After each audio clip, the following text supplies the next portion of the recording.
Something happens to sleep after 60, not all at once, and not the same for everyone, but gradually, persistently, and for most people quite frustratingly, the sleep that came easily in younger years starts to change. You lie down at the same time you always have, and instead of drifting off within minutes, you find yourself staring at the ceiling for an hour. You fall asleep, but wake at 2 or 3 in the morning and cannot get back.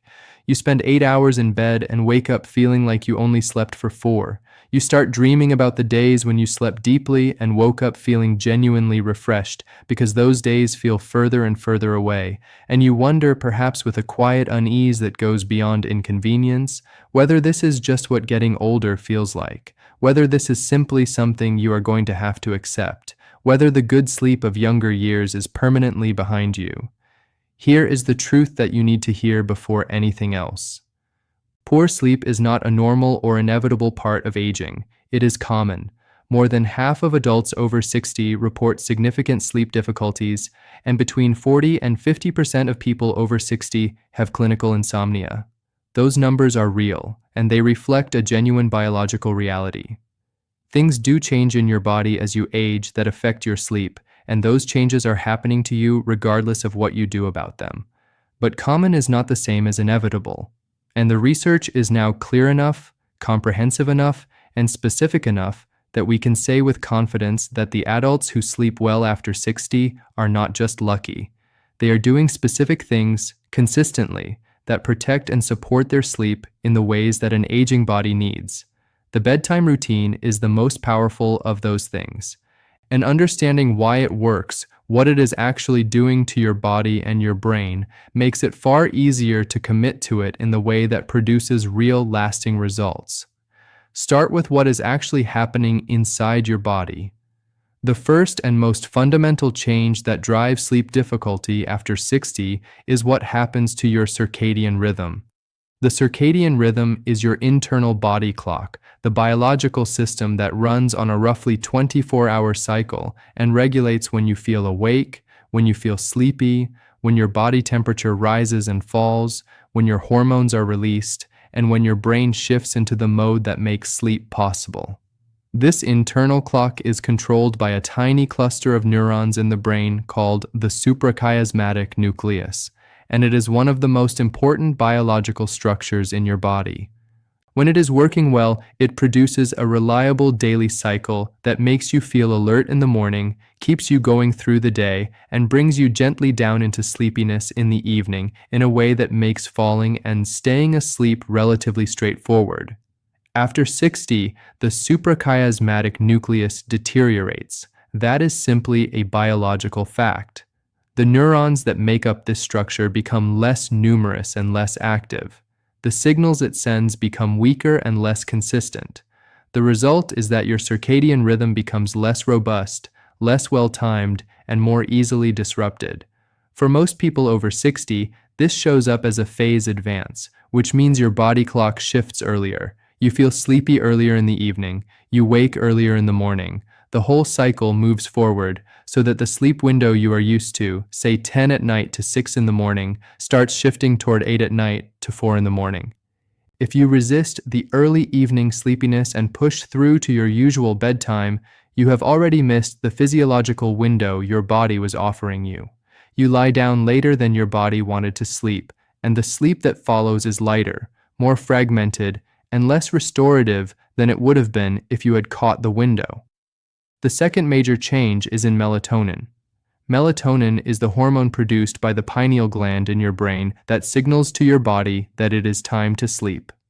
In young adulthood, melatonin production ramps up sharply in the evening as the light fades, creating a powerful hormonal push towards sleep. As you age, the pineal gland progressively calcifies, and its production of melatonin declines significantly. By the time most people reach their 60s and 70s, they are producing meaningfully less melatonin than they did in their 40s, and the peak of their melatonin production is both lower and earlier than it used to be. This is why falling asleep takes longer. It is why you wake more often during the night. It is why the sleep you do get feels lighter and less satisfying. The hormonal machinery that once pushed you firmly and reliably into sleep is producing a weaker and less consistent signal, and your sleep reflects that. The third change is in sleep architecture, which is the structure of the sleep itself. Sleep happens in cycles, each lasting roughly 80 to 100 minutes. Within each cycle, you move through several stages: lighter sleep, deeper sleep, and REM sleep, the stage associated with dreaming, emotional processing, and memory consolidation. The deepest and most physically restorative stage of sleep, called slow-wave sleep or deep sleep, is when your body does its most significant repair work. Tissues heal, the immune system strengthens, growth hormone is released. The brain's glymphatic system, which clears waste products that accumulate during waking hours, including the proteins associated with Alzheimer's disease, runs most efficiently during deep sleep. Most of the decline in deep sleep happens between young adulthood and middle age, but by your 60s and beyond, the amount of deep sleep you get per night is substantially less than it was decades earlier. You spend more time in lighter sleep stages, which is why you wake more easily, why noise that would not have disturbed you at 30 wakes you at 65, and why a night in bed that totals 7 or 8 hours can still leave you feeling unrested. A landmark 2025 study published in a peer-reviewed journal and involving more than 2,000 people with an average age of 79 found that those with a strong, consistent circadian rhythm had an almost halved risk of developing dementia compared to those whose circadian rhythms were weak or disrupted. Almost halved. That is not a marginal benefit. That is one of the most powerful, modifiable risk reductions in the entire field of dementia prevention research. And what strengthens the circadian rhythm is, in large part, the very same thing that improves the quality and depth of your sleep.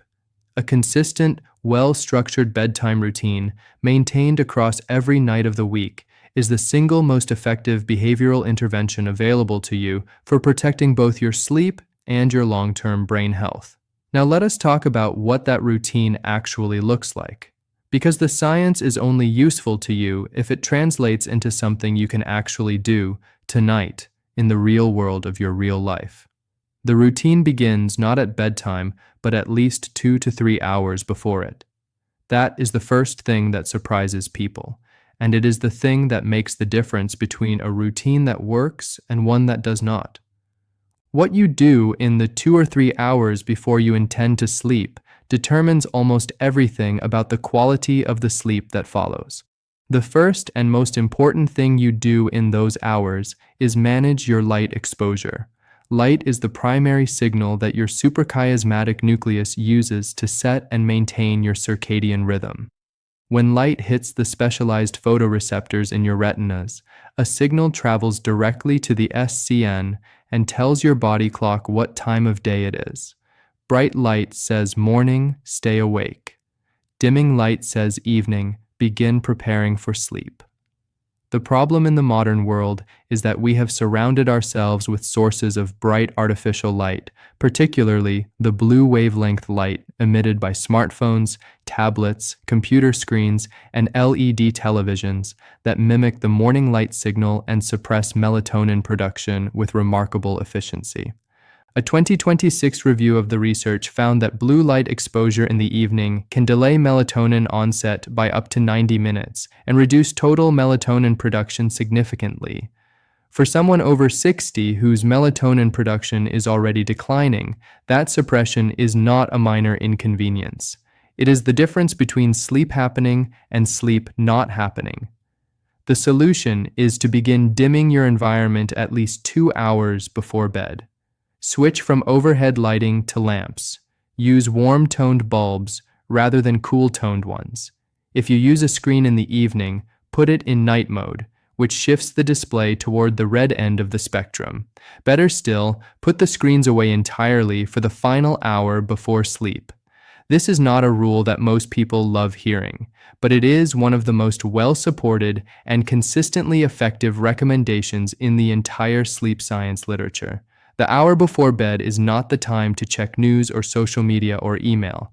Those activities stimulate your nervous system at exactly the moment your body is trying to wind it down. Replace them with something quiet and non-stimulating, reading a physical book, listening to calm music or a gentle podcast, a conversation with someone you love, kept light and warm rather than stressful. These are the activities that work with your biology rather than against it. The temperature of your body and your bedroom is the next factor that the bedtime routine must address. For sleep to initiate and deepen, your core body temperature needs to drop by approximately 1 to 2 degrees Fahrenheit from its daytime level. This temperature drop is part of the biological cascade that enables the transition into sleep, and your body initiates it through a process of vasodilation, expanding the blood vessels near the skin to release heat from the body's core. If your bedroom is too warm, this process is impaired. If your core temperature stays elevated, sleep initiation takes longer, and the sleep you get is lighter and more fragmented. The ideal bedroom temperature for sleep in older adults is between 60 and 67 degrees Fahrenheit, or 15 to 19 degrees Celsius. Cooler within that range tends to be better than warmer. A warm bath or shower taken about 90 minutes before bed is one of the most reliably effective sleep-promoting habits supported by the research, and the reason is counterintuitive but well understood. The warm water draws blood to the skin surface through vasodilation, and when you get out of the bath and the water evaporates, your body cools rapidly. This rapid cooling of the body's core after the bath mimics and accelerates the natural pre-sleep temperature drop, signaling powerfully to your brain that it is time for sleep. Studies of adults over 60 who adopted a warm bath routine 90 minutes before bed reported significant improvements in sleep onset time, sleep quality, and subjective feelings of restfulness in the morning. It is one of the simplest, most accessible, and most effective things in the bedtime routine toolkit. What you eat and drink in the hours before sleep matters enormously, and in specific ways that tend to be particularly relevant for adults over 60. Alcohol is the most important one to address directly. A glass of wine in the evening is one of the most common habits among older adults, and it feels like it helps with sleep because alcohol is a sedative that makes you feel drowsy and can help you fall asleep more quickly. But what alcohol actually does to sleep quality is the opposite of helpful. It suppresses REM sleep in the first half of the night. It causes sleep to fragment and become lighter in the second half of the night as the sedative effect wears off and the body processes the alcohol. It increases the likelihood of waking between 2 and 4 in the morning, the classic alcohol-induced early morning awakening. For adults over 60 whose sleep architecture is already producing less deep and REM sleep than it did in younger years, alcohol in the evening is not a sleep aid. It is a sleep disruptor that feels like a sleep aid in the first 90 minutes and then undermines your sleep for the rest of the night. The research recommendation is consistent across multiple studies and multiple regulatory bodies. Avoid alcohol for at least 3 to 4 hours before bed, and ideally avoid it entirely in the evenings if poor sleep is something you are struggling with. Caffeine is the other major dietary factor. Most people know that caffeine is a stimulant that can interfere with sleep. What many people do not know is how long caffeine stays active in the body. The half-life of caffeine, the time it takes for your body to eliminate half of the caffeine you consumed, is between 5 and 7 hours in most people. And in adults over 60, that half-life is often longer because the liver enzymes that metabolize caffeine become less efficient with age. This means that a cup of coffee at 2 in the afternoon can still have meaningful caffeine activity in your body at 10 at night. The standard recommendation, backed by multiple studies, is to avoid caffeine for at least 4 to 6 hours before your intended sleep time. For most adults over 60, this means cutting off caffeine by noon or 1 o'clock in the afternoon at the latest. A light snack in the early evening is fine and can even be helpful. Foods containing tryptophan, the amino acid precursor to serotonin and melatonin, may support sleep quality when eaten a few hours before bed. Turkey, eggs, dairy products like warm milk or a small amount of cheese, bananas, almonds, and oats all contain meaningful amounts of tryptophan. A small bowl of oatmeal, a banana with a small handful of almonds, or a glass of warm milk are all snacks that have been associated in the research with modest but real improvements in sleep quality in older adults. Avoid large meals in the 2 hours before sleep, as the digestive work required after a substantial meal raises core body temperature and activates the digestive system in ways that compete with the body's preparation for sleep.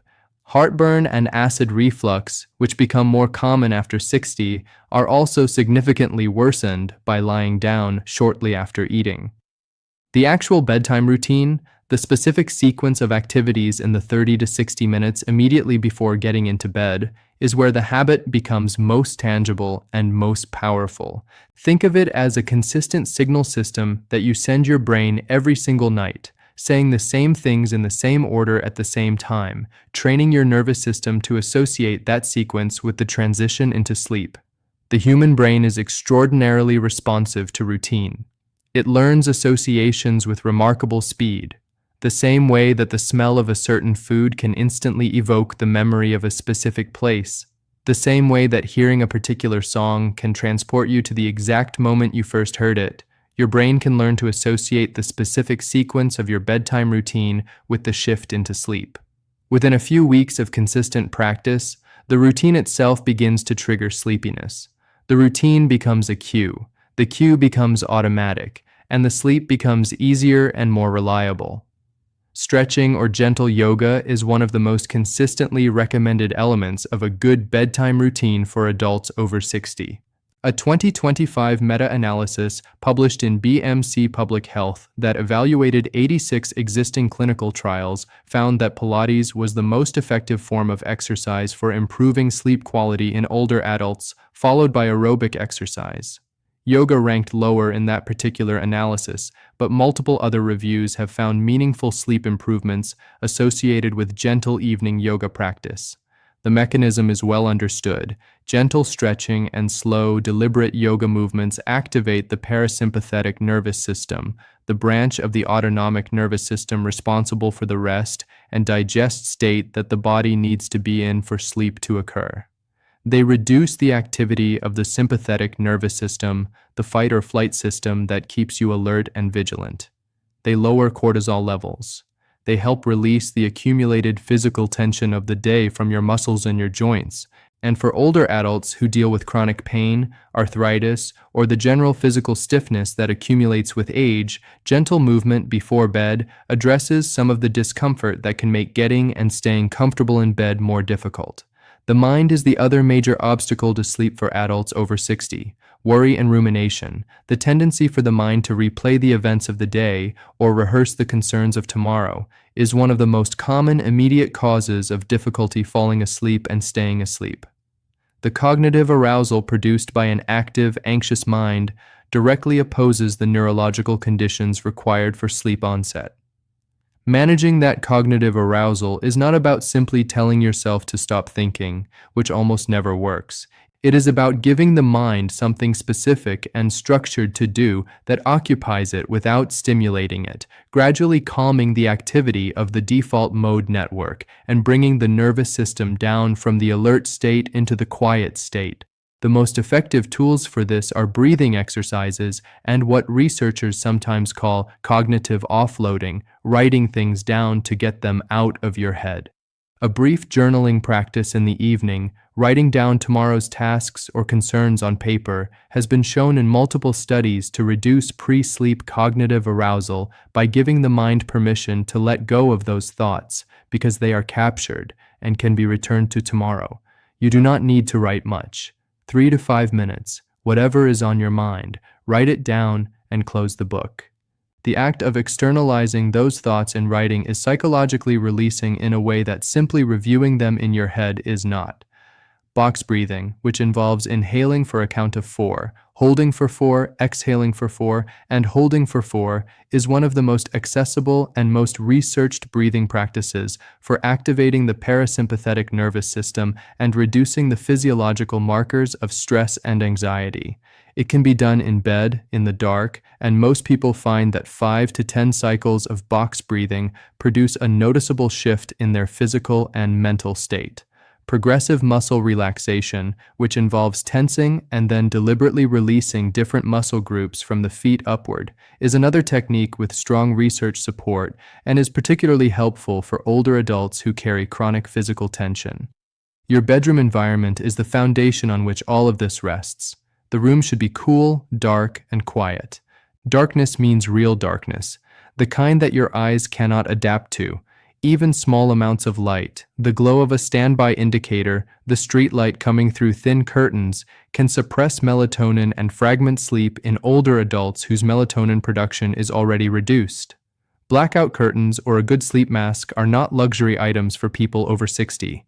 They are practical tools that directly support the hormonal conditions for deep sleep. Sound management matters too. If your environment is noisy or unpredictably variable, a white noise machine or a fan can provide consistent background sound that masks the irregular noises that would otherwise trigger microarousals during lighter sleep stages. Consistency of sleep and wake time is, in the accumulated view of the sleep science community, the single most important habit for older adults who want to sleep better. Going to bed and waking up at the same time every day, including weekends, reinforces the circadian rhythm and makes it more robust. Staying up late on weekends and sleeping in to compensate is the single most common sleep hygiene mistake among adults of all ages, and it is particularly damaging for adults over 60 whose circadian rhythms are already less stable. Each time you shift your sleep timing by an hour or two on the weekend, you are essentially giving yourself a mild version of jet lag, disrupting the hormonal and neurological patterns that the consistent routine is working to establish.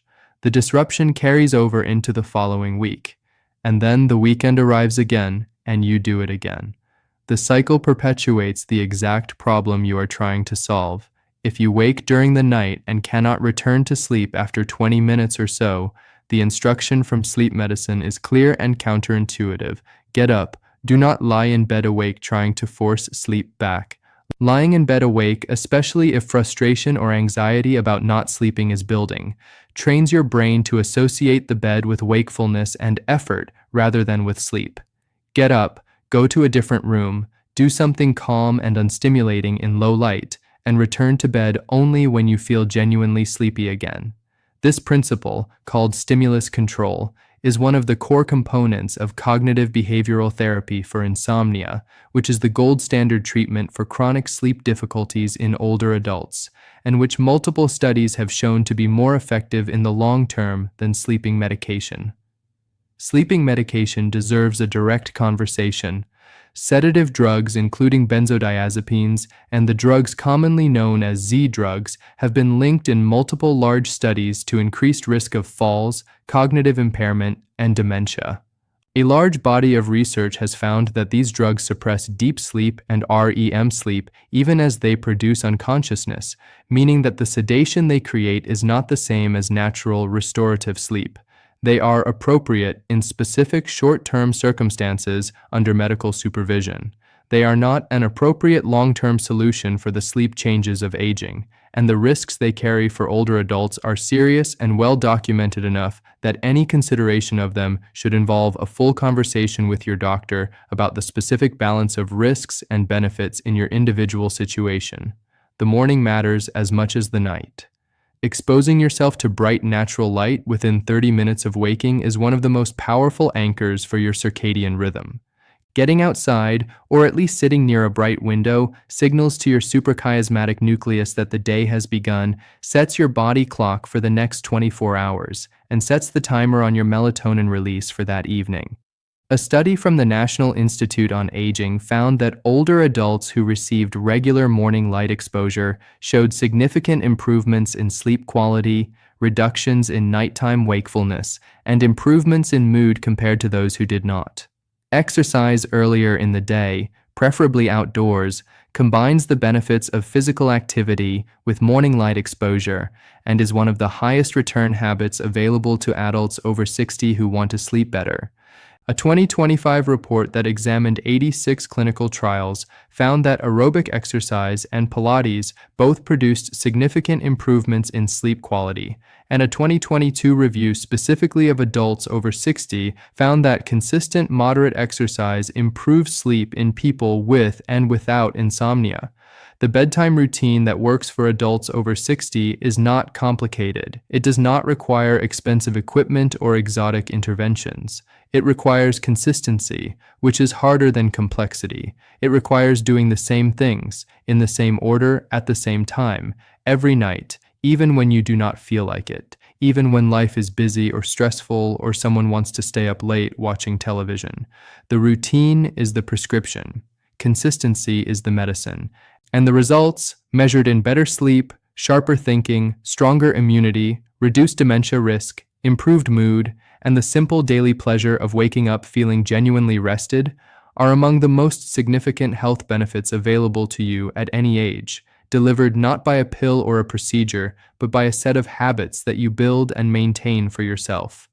After 60, the body changes, the melatonin declines, the circadian rhythm weakens, the deep sleep becomes harder to reach. But the body also responds, measurably and significantly, to the signals you send it. The signal of a cool, dark room, the signal of a consistent schedule, the signal of dimmed lights and warm baths and breathing exercises, and a mind that has been gently, deliberately helped to let go of the day.